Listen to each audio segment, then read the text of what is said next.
शिव महापुराण की कथा कहती है, 3 वृक्ष, 3 पशु, 3 पक्षी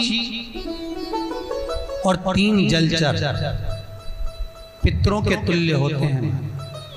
बहुत ध्यान देना शिव महापुराण की इस पितृ शांति शिव महापुराण को जो आप सुन रहे हो नैमिषारण्य से, बहुत ध्यान से सुनो। पितृ दोष है, इसके लक्षण क्या है? घर में अशांति होना, घर में 4-5 लोग रह रहे हैं, जरा जरा सी बात में क्लेश हो, समझ लो पितृदोष है। पितृदोष, 1 रुपया कमा कर लाओ, 1.25 रुपए खर्च हो, खूब पैसा है हाथ में दिखे ही नहीं, समझ लेना पितृदोष। 4 दिन दुकान अच्छी चले, बाकी के समय बैठना पड़े, समझ लेना पितृदोष।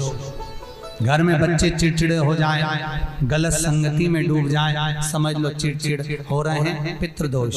घर के बच्चे माता पिता का आदर ना करें, सम्मान ना करें, तेज आवाज में बात करें, समझ लो पितृदोष।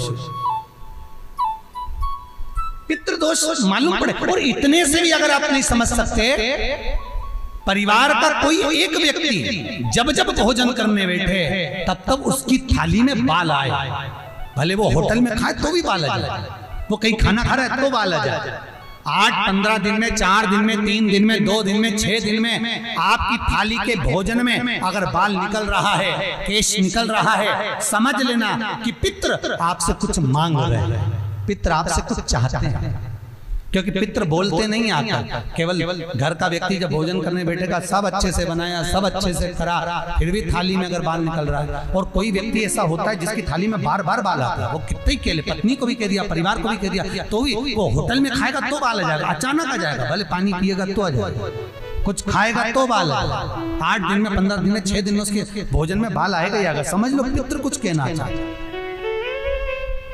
पितृ कुछ बताना चाहता, कुछ वर्णन करना चाहते। घर में अगर आप उससे भी नहीं समझ सकते तो घर में बैठे बैठे एकदम गंध आने लगे। 8 दिन में, 4 दिन में, 6 दिन में, ना जाने कौन सी गंध की बदबू सी आ रही, कोई गंध आ रही, कोई सुगंध सी आ रही, कोई गंध सी आ रही। समझ लो पितृ की छाया पड़ रही है, पितृ कुछ मांग रहा है। 8 दिन में, 15 दिन में कोई भी अगर आपको नहीं आएगा तो कोई दूसरा कहेगा, आज घर में ऐसी गंध क्यों आ रही है, कोई आकर कह देगा गंध क्यों आ रही है। उसका मतलब है पितृ आपसे कुछ मांग रहा है, कुछ कहना चाहता है, कुछ मत करो। अगर ज्यादा लगता है कि हमारे घर में पितृदोष है, पैसे नहीं आ रहे, लक्ष्मी नहीं टिक रही, पीपल के पत्ते पर श्राद्ध पक्ष की एकादशी के दिन और द्वादशी के दिन पीपल के पत्ते पर शहद की 7 बिंदियां लगा दीजिए, उसी पर चंदन लगा दीजिए, 7 आखे चावल, सफेद चावल उस पर रख दीजिए, एक जौ, थोड़ी थोड़ी काली तिल उस पर रख दीजिए। अपने पूर्वजों का नाम लेकर, पितरों का स्मरण कर कर, गोत्र बोलकर, नाम बोलकर बहते हुए पानी में उस पत्ते को छोड़ दीजिए।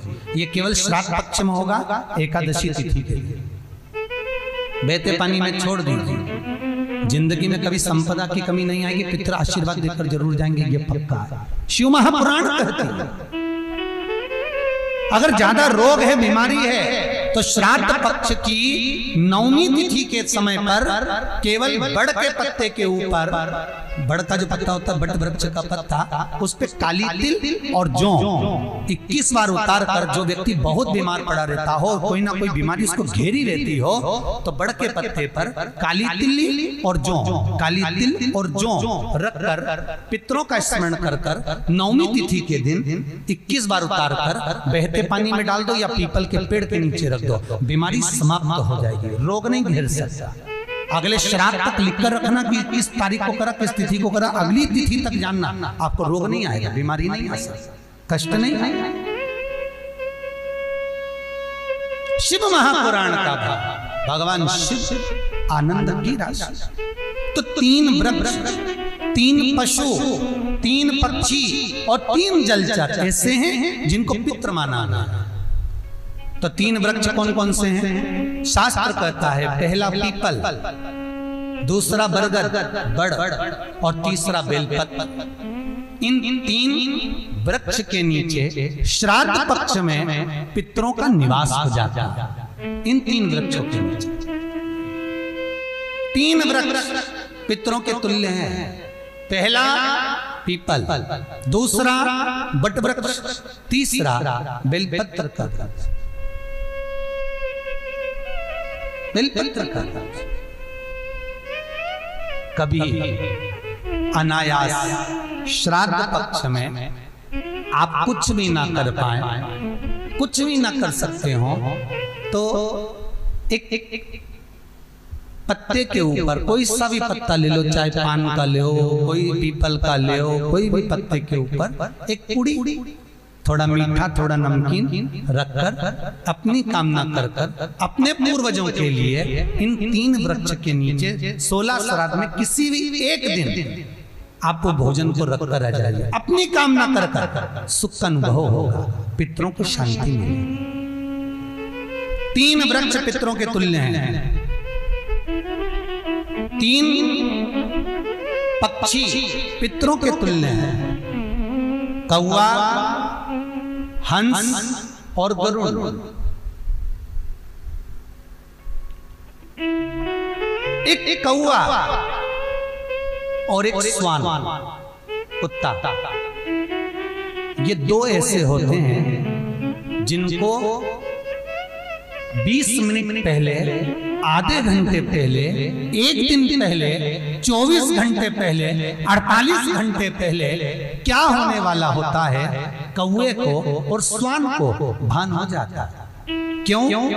क्योंकि ये यमलोक में जहां यमराज निवास करते हैं, स्वान और कौवा उस स्थान का भाग ग्रहण करते हैं और इनको ये ज्ञान पूर्व से यमराज से प्राप्त होता रहता है। पूर्ववान होता प्राप्त होता रहता है। एक कौवा, एक स्वान, कोई घटना घटने वाली होती है तो कुत्ता रोने लगता है। कोई घटना घटने वाली होती है तो कौवा आकर बैठ जाता है। कोई आ रहा है तो कौवा आएगा। कोई भाव सूचक है तो कौवा आकर बैठेगा। दरवाजे पर कैसे, उसका भी भान है। अटारी पर कौवा कहाँ बैठा है, दरवाजे पर कौवा कहाँ बैठा है, किस स्थान पर कौवा विराजमान है, उसका भी भाव हमारे शास्त्र में वर्णन है।